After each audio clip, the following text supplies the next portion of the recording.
welcome back to my channel. Thanks for joining me today.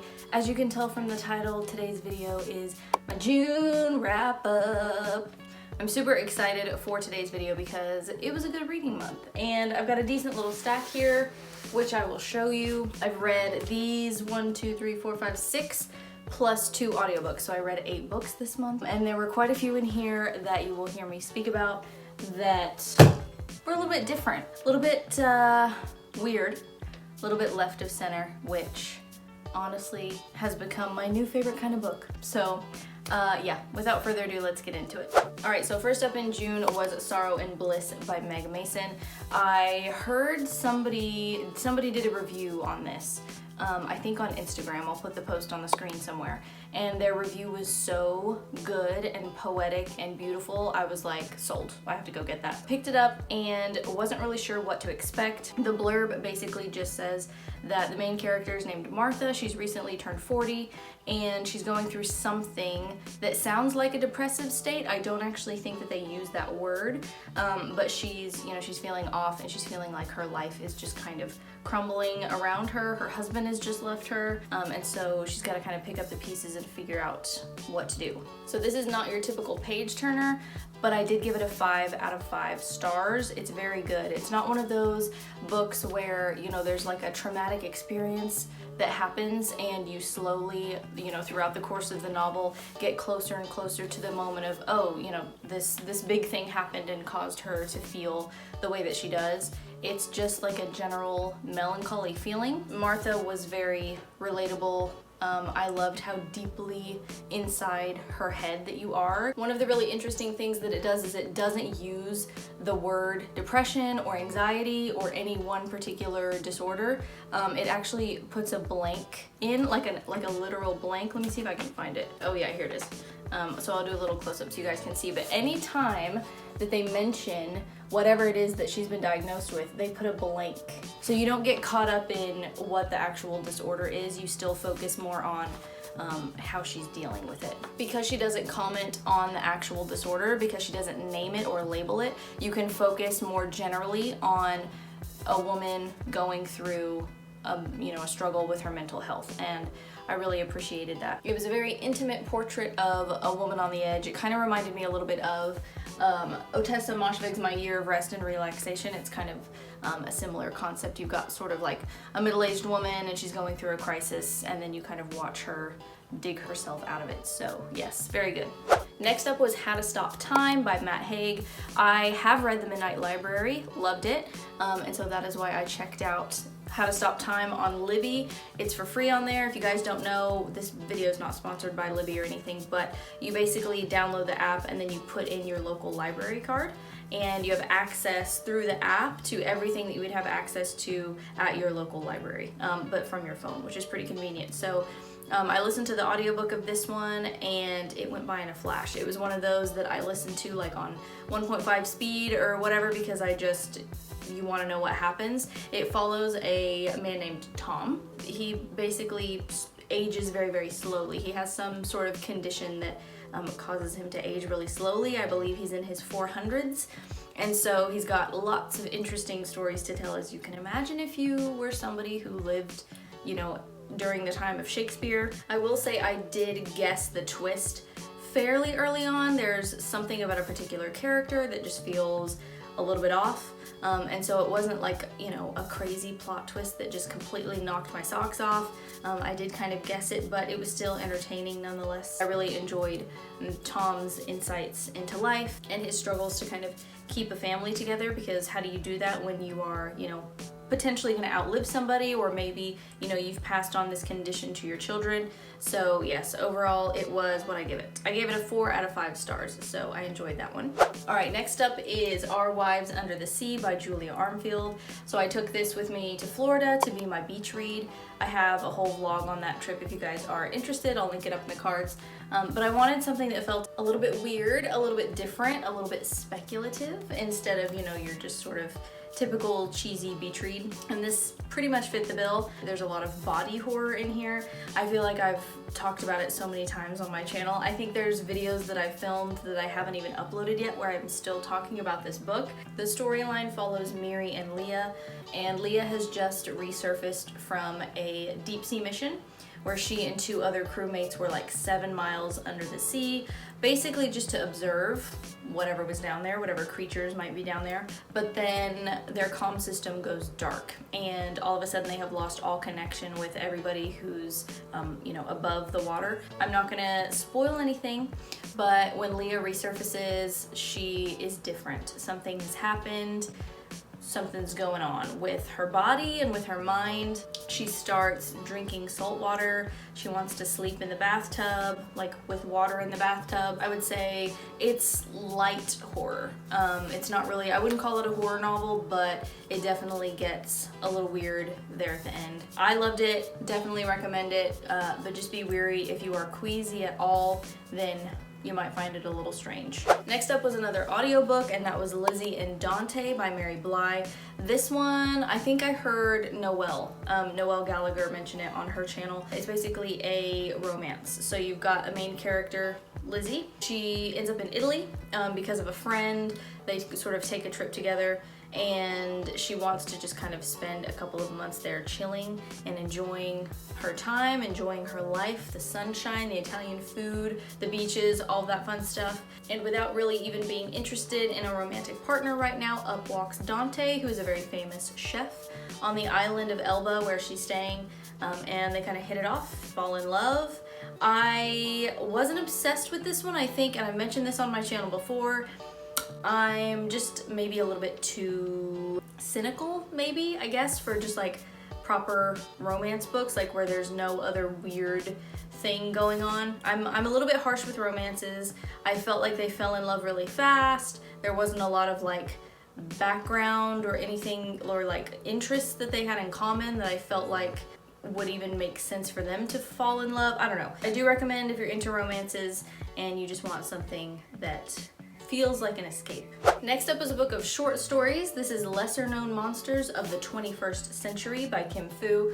I picked this up really kind of randomly at Magic City Books here in downtown Tulsa. There were definitely some in here that I think went a little bit, I could probably reread them again and kind of dissect them and annotate them and understand them a little bit better, but there were also some really good ones. My top 3 are Liddy First to Fly. It is about a girl who thinks she's just getting like pimples or something, or some sort of rash on her ankles, and it actually turns out to be wings, which is not a spoiler because I think it says it in the blurb. I felt like it was maybe a metaphor for puberty because there are a lot of things, little turns of phrase in there that made me think it was supposed to be a metaphor for that, possibly. The next one that I really liked that kind of stood out to me was called 20 Hours, and it's set in, I assume, maybe like a distant future, where you can 3D print human bodies. So it's become almost like a sport or something among the mega rich to essentially kill off people who annoy you. In the case of this short story, it was a husband and wife. They're having an argument and one of them just wants to end it. They just the other one, and then it immediately triggers a body to be printed, a new body to be printed, and then their consciousness to be transferred. Thought that was really interesting. I feel like that's one that she could extrapolate on and turn into a novel. So loved 20 Hours. And then June Bugs. June Bugs is, I think, maybe the last one in here. I can't even really say too much about it. A woman is, she moves to a new house and there are June bugs everywhere. They're like in her clothes and like getting into her food, and she can't understand what's going on. She's telling her neighbors like, are your June bugs this bad? I won't spoil the ending, but there is a twist at the end that's pretty grotesque but very satisfying and enjoyable. So I loved that one. The highlight of the month was Woman Eating by Claire Coda. I could not put this one off anymore. I thought about waiting until like fall, autumn time, because it's, you know, it's about vampires. It's very like kind of dark and mysterious, and so I thought I could wait till the weather gets colder, but I just couldn't wait, and I'm so glad that I didn't. It's so good. It's so good. It's right up my street. Basically, it is a mother-daughter vampire story. The mom vampire is experiencing almost a sort of dementia because she's been alive so long. And so for the first time, the daughter vampire Lydia, who's our main character, is kind of off on her own and trying to survive in the real world. Now, her mom had this whole thing set up with a local butcher where they had access to fresh pig's blood, and that is how they lived. That's how they survived. It's kind of paradoxical because they're like moral vampires. It's kind of like that Twilight vibe of like, we don't eat humans, we only eat animals. It's bad for our souls if we eat other humans, or you know, they try to be moralistic. So there is a little bit of that going on in here as well. I thoroughly enjoyed it. It almost kind of pokes fun at like the gothic vampire novel in some points, because something that she'll do in her flat is binge watch Buffy the Vampire Slayer, and I don't know, there's something really ironic and kind of tongue-in-cheek about that, which I really liked. Essentially, Lydia is just starved. She's hungry. Of course, there's all of the sort of angst and like bloodlust that you expect from a vampire novel, but it does feel very modern and kind of fresh because she's in school, she's going to college, she's, you know, just like a human who's about her age, is, you know, spends a lot of time like scrolling on her phone, so it feels very modern. Highly recommend this. I will read anything Claire Coda writes. I would say the biggest theme in here were themes of identity, not just like the human versus vampire struggle of identity that you might expect, but also her heritage, her ethnicity. Her mom is Malaysian and then her dad's Japanese. I might be wrong about that. I think that's right. And so you also have this sort of ethnic identity issue as well. It was a 5 out of 5 for me. If you love vampire stories at all, definitely get your hands on this one. Next up was another 5 stars. This one came really close to being my favorite.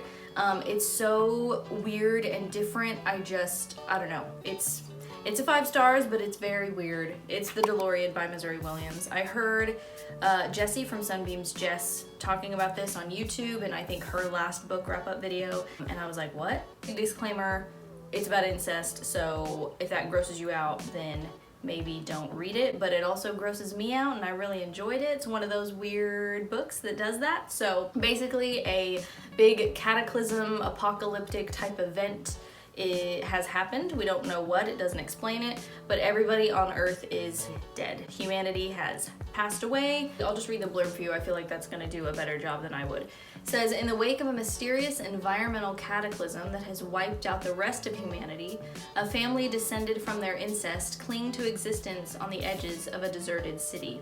The matriarch, ruling with fear and force, dreams of starting humanity over again, though her children are not so certain. Together, the family scavenges supplies and attempts to cultivate the poisoned earth. When the matriarch dreams of another group of survivors, she sends away her daughter Dolores as a marriage offering, but her reappearance triggers the breakdown of the matriarch's fragile order, and the control she wields over their sprawling family begins to weaken. So it's considered a gothic novel.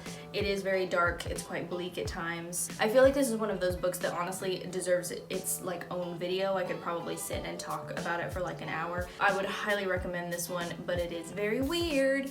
All right, and then the final book for June was Normal People by Sally Rooney. This gets a lot of mixed reviews. I think a lot of people expect, like they go in knowing that it's about a romance. It's about two people, Marion and Connell, and them meeting in 2011, and then it follows them through, I think, 2015. And I think a lot of people assume, oh, it's a romance. And when they start reading and they realize the characters aren't super likable and they're kind of flawed and they don't always make the decision that you wish they would make, then they don't like it. And so I think that's probably the main reason why people tend to give this negative reviews. I thoroughly enjoyed it. I gave it a 4 out of 5 stars. I think that it's very real. And for all the reasons that I just mentioned, why some people think it's not the best are the same reasons why I think it's really great. Rooney really knows how to get in there and kind of dig at the bone and make you really reflect on your own life and your own decisions and times when you've made mistakes and messed up and wish you could go back and you know you have regrets and all these things. I feel like she writes her characters in a very realistic way, so definitely recommend. This is not her debut. She's got one before this, Conversations with Friends. That one was her debut. I'm not gonna like rush out and buy it. I wasn't that obsessed with this one, but it is going on my TBR, so I feel like that says something. They have also turned this into into a series on Hulu, and I think they did the same with Conversations with Friends. So I will be watching this for sure. As long as you don't go in expecting it to be like a frou-frou, you know, oh, they meet, they're best friends, and then they fall in love, and then there's a big wedding at the end, because that's not what happens in this book. As long as you don't go in expecting that, then I think you'll like it. So that is my little stack for June.